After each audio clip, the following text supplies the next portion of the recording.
Hey everybody. So I went to college, but it did absolutely nothing to improve my life. Like, it's actually hurt me. Like, I went through a job interview once, and the guy said, "Oh, it looks like you have a degree with honors," and I was like, "Yes, sir." And he says, "Yeah, that's a problem for us."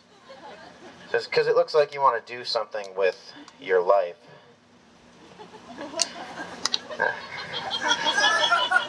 Glad I didn't get that job. But I'm also just terrible at job interviews in general. Like, I went to one, and the person asked if I spoke any foreign languages, and I said I spoke a little bit of Arabic. And the interviewer was fluent, and she just starts talking to me in Arabic, and everything I know goes right out of my head. And I say the first thing I can think of, "Ana ohib al-lahem." It means I like the meat.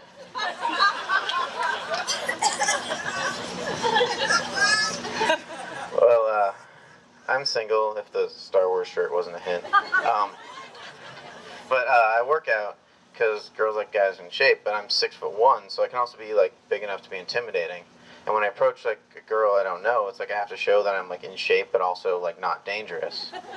And so it's like I'm saying like, "Hey, I'm nice, I'm cool, I'd never do anything to hurt you, but I could."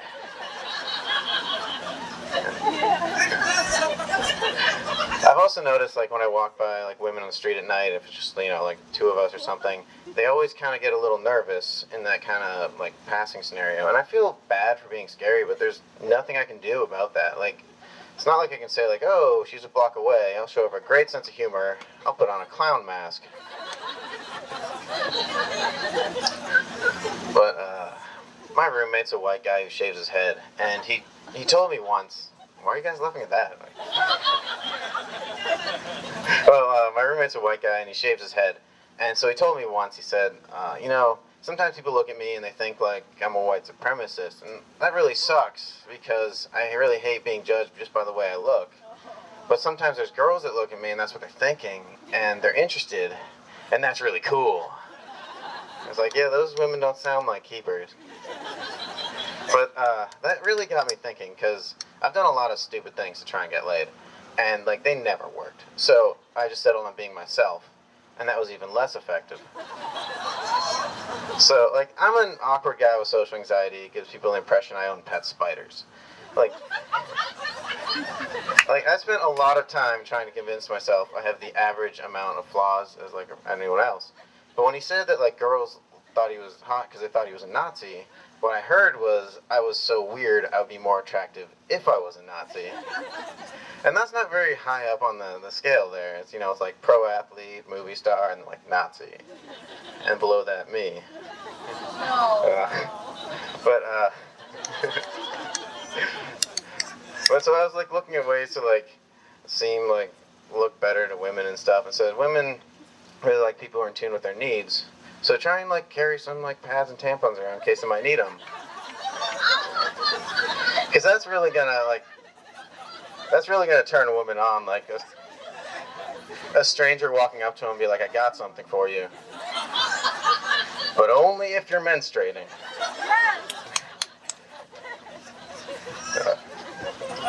I had this cab ride, and the driver's name was Katana, spelled like the sword, and I thought that was really cool. And I asked him where he's from. He said Yugoslavia. And I was like, "Oh, my uncle's from Yugoslavia. His name's Zoran Perkovic." And the cab driver says, "Zoran Perkovic." And that's when I remembered my uncle left Yugoslavia because he was fleeing a genocide. And it sounds like this guy and my uncle were not on the same side. And it's really hard to just change the subject from ethnic cleansing.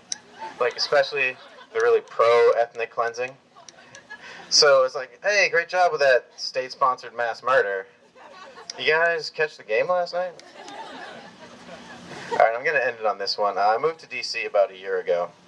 I didn't really know anyone. I was kind of like, spent a lot of time being incredibly lonely. Can't figure out why. But I like kind of self-medicate with drugs and junk food, or alcohol and junk food. And so I went to I was shopping once. It was like 10 o'clock at night. I got a 6-pack of beer and a box of ice cream sandwiches. I went to the cashier, and he looked at me, and he just said, "This is a great night. Have a good night, and a better tomorrow." And the thing is, we both knew I wouldn't. All right, guys, thank you very much. My name's Drew Farrell.